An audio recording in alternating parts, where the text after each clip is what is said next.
warahmatullahi wabarakatuh. Saya Dika Widiawati, NIM A210180109. Di sini saya akan melaporkan tentang dampak terjadinya resesi ekonomi di era new normal sekarang ini terhadap kondisi faktual di masyarakat.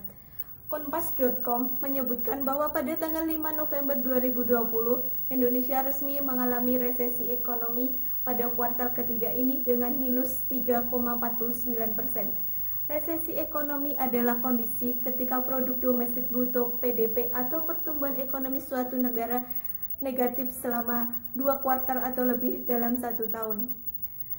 Dampak dari resesi ekonomi ini terjadi pada beberapa sektor seperti sektor pariwisata, sektor industri, sektor perdagangan, UMKM, bahkan sampai ke sektor rumah tangga.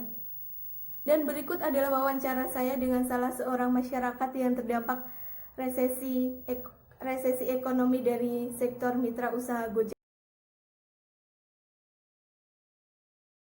Di sini sudah bersama saya, yaitu seorang narasumber saya. Dia seorang driver online yang juga terkena dampak dari adanya resesi ekonomi di era new normal ini.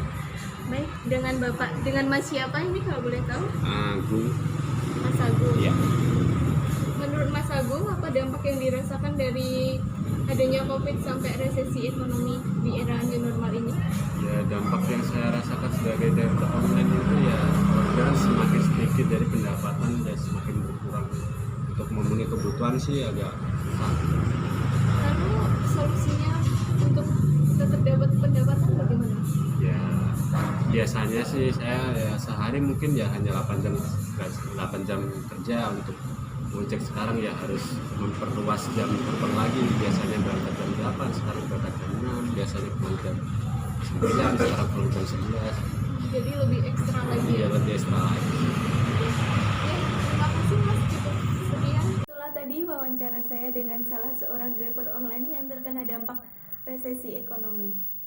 Pandemi COVID-19 memang sangat memprihatinkan bagi perekonomian suatu negara. Pendapatan masyarakat menjadi menurun dan bahkan ada yang sampai kehilangan pekerjaannya karena di PHK.